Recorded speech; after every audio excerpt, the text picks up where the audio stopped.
Welcome back to the Open Mic Podcast. Hey. I'm Noah Jones, and I'm super excited to get to interview my mandolin player's brother, Nathan. That's right. How are you doing today, my friend? I'm good. Good. Yeah. I think the last time we hung out with each other, we were playing a game called Up and Down the River, playing cards. And I remember entering that contest feeling really good. And I remember leaving that contest just being so upset at the entire Phillips family. You guys are very talented card players. Yeah.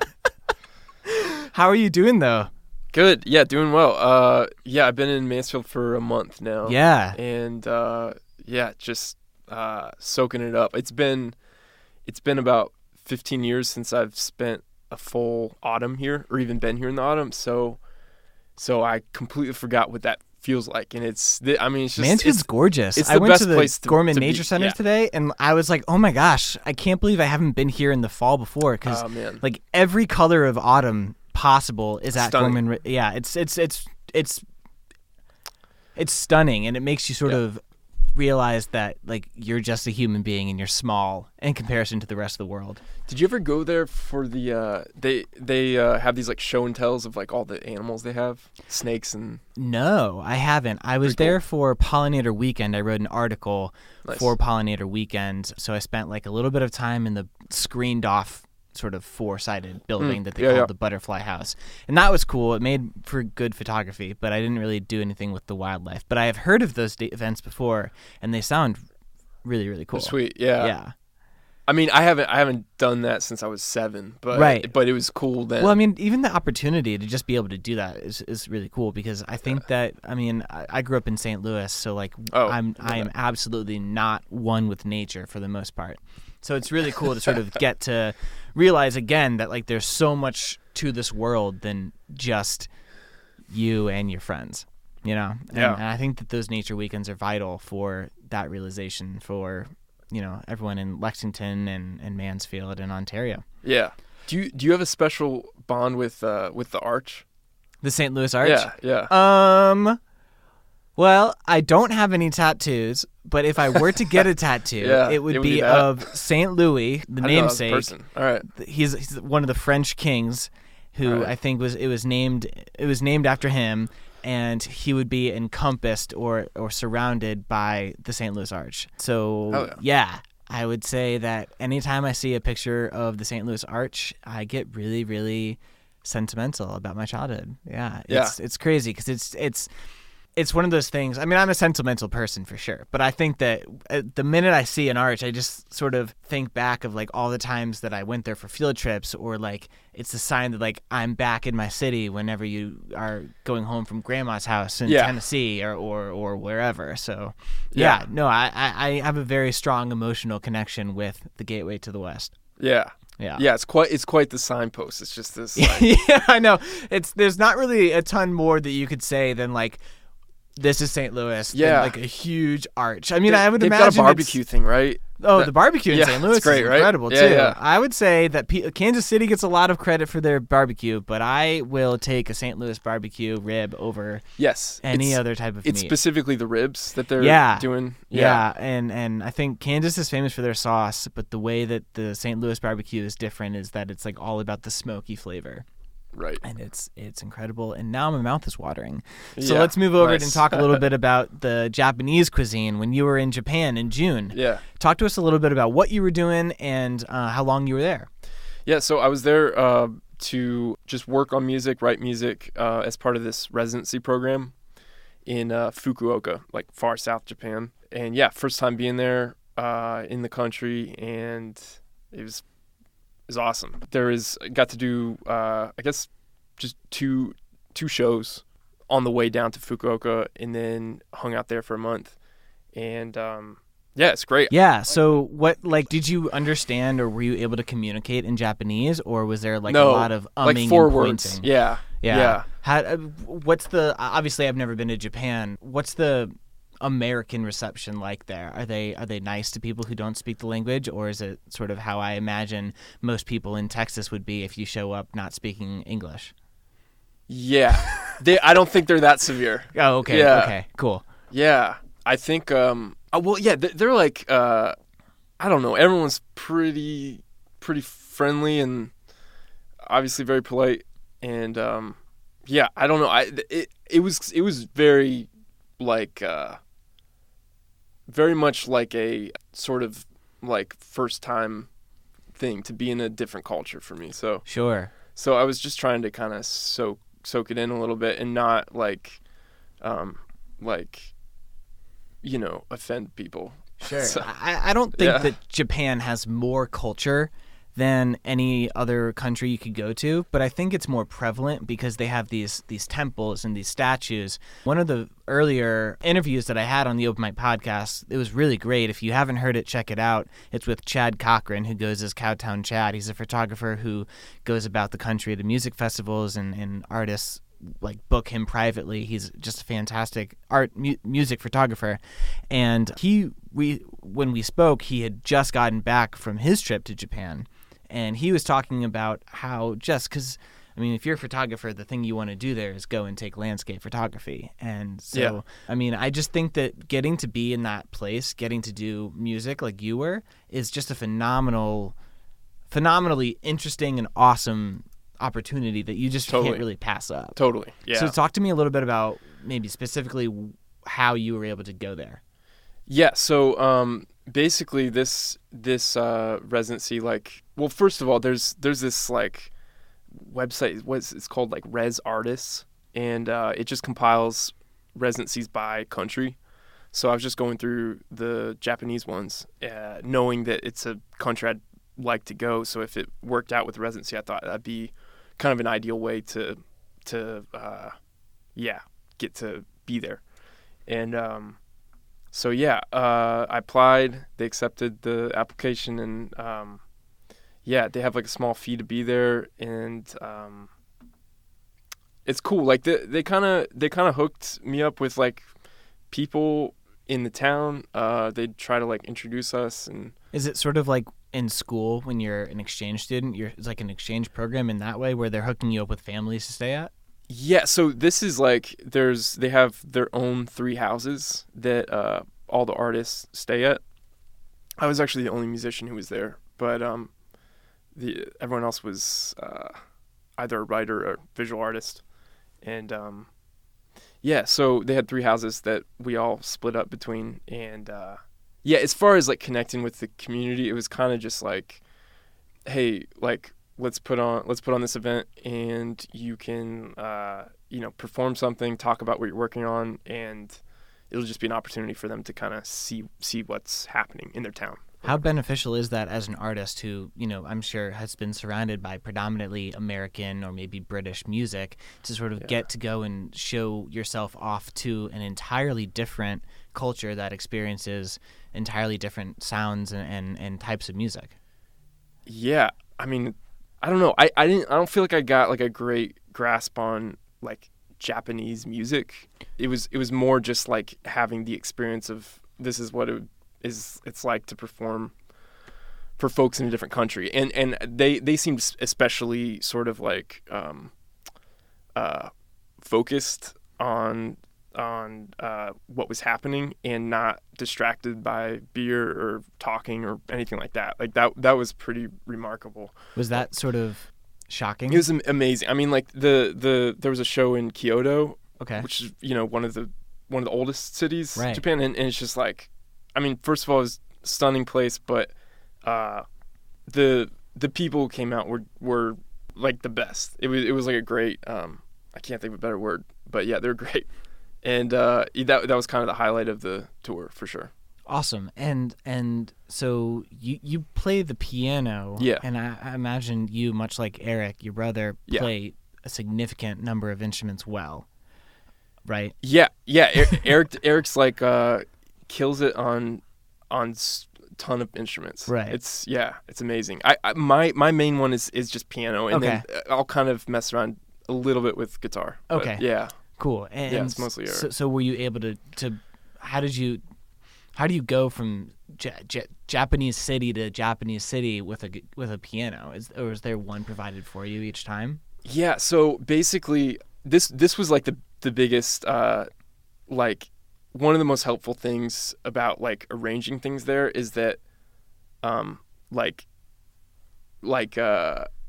I'm not sure how it works on their end, but like I believe they were using Google Translate or something, because all their emails would come to me in English, and the folks I was who were putting on the show knew some English, but not a great deal. But anyways, yeah, I just connect with them about like, hey, do you have a keyboard I could use or something like that? So Gotcha. So I had to kind of adapt a little. But, okay, cool. Yeah. And so then I guess finally my final question about Japan at the moment at least is, what is it like to sort of get to be around these creative people? Because you mentioned that you went with people who weren't necessarily musicians, but they were writers and they were artists. Talk to me a little bit about maybe what it's like to get to be in that inspirational environment, even though you're a million miles away from home. I mean, for one, it was just cool to like, I'd only done one other residency before, and I had a similar experience there where it's just like, it's the coolest thing to be able to talk about creative life, or like, being a creative with other people who are, especially when they're not in your particular field. It's just kind of can give like a different angle on it or something. So what I liked most about it is just like being surrounded by these other people who are, waking up same time you are for the most part, and just like going about their day, like making stuff. And I think immediately that feels like it's not such a crazy thing to do myself, It's, so that was cool. And then it's also nice to just like chat with people about like what they're working on. Right. Yeah, absolutely. Yeah. So after Japan, you came back to Mansfield for like a week, right? Well, after Japan, it was straight to Australia. Oh, okay. Just being on that side of the world. Okay. And then that was like a shorter 3-week residency. And then back to Ohio, for 1 week. So I haven't been to Australia either. What was the biggest sort of cultural difference between Aussie and Japan? Yeah. So Australia, I don't know. The main thing I took away from Australia is the birds are aggressive as hell. Like dart right past your ear, or like, oh boy, just like they don't care. And I don't know. They also have these like mynah birds who will like pick up bits of English and say it back to you. Ooh. And they don't. Yeah, I know, it's creepy. and like they, for whatever reason, like where I was staying was like deep in the bush, like pretty far removed from other people. And these birds were like, this one bird is in the middle of the night, and it said, and I was already on edge because it's just like, it's late, there's no one around. This bird is like, what did it say? What'd you do that for? And it just kept repeating over and over. What'd you do that for? Oh man. Yeah, and it's weird because like you can tell it's not quite human, but it's definitely English. That sounds like a really great song idea, though. You know what I mean? Like where you're just like, if you're on edge and this bird is just like repeatedly asking you like, what'd you do that for? And like that makes you rethink everything you've done for the past year of your life. Existential, yeah. Talk about your existential crisis. Yeah. That's so funny. So, which residency did you feel was more successful, and why? I think the one in Japan, just because it was like it involved more people, and for whatever reason, like I kind of realized like I need a good dose of like hanging with people in order to like be creative. That makes sense. Yeah, absolutely. So yeah. Would you like to play one of the songs that you have on your phone? Yeah, totally.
Here with Nathan Phillips on the Open Mic Podcast. We were just listening to the song You're My Eyes. Nathan, do you want to talk a little bit about the song? Yeah, so this is just one of the outtakes from the album Raddish. This and a couple other ones were sort of like a bit more of a electronic direction that I ended up not going down completely, So yeah, these were just kind of like, trying out these ideas, seeing how it fit, and they ended up not fitting. but like, well, but I yeah, liked it. It stands on it. It's its own thing, I guess. But, well, that's cool. So what about it doesn't work? I don't know. It's like, well, yeah, I guess it feels really, I'm trying to think of, like a specific artist, but it's like, it has a really, strange kind of 90s, like, almost like if like I've never said this out loud before, so this might be nuts, but, almost like it like a kind of a techno 90s world, but without the beat. Yeah, no, I hear that totally. At first, I mean, it's I can't think of an artist either, but I hear that. It's very like Napoleon Dynamite soundtrack. Yeah, I mean, without the beat. Yeah, that's cool. Yeah, that's a plus, man. That's one of the best movies from my childhood. Oh yeah, it's great. Yeah. Well, okay, so yeah, this was kind of like originally from a sample of, I can't remember the artist's name, but like the initial, like the seed of the idea was from that artist, and it was just kind of that sort of like situation of like, just closing up at a coffee shop and putting on Pandora Station, and this must have just been like 90s futuristic or something. Like there was something like that where I was like, oh, let's see how it sounds just singing along to this stuff, and it's got such a specific mood to it, that sound world, right? So yeah, I don't know. Well, awesome. That's where it's from. Where can people find your music? Oh, so Spotify, all the streaming services, and Bandcamp, and I just dropped off a record down at Old Soul Records. Oh, okay. Which is a rad store. Right. Yeah. Very close to us. Yes. And yeah, so if you want a vinyl copy, it's there. Awesome. Well, that's really cool. I've never had anything in vinyl. I've always sort of wanted that. did you go through a company, or are you part of a record label that paid for it? Or? Yeah, this was just like a self-release thing, and it was like a limited quantity. It was like 100 copies I made. So exclusive. It's very exclusive. Very cool. Very cool. You might want to head on down to Old Soul right now. No, so yeah, there's like what are they called? It's a pressing plant in Music Col with COL. Okay.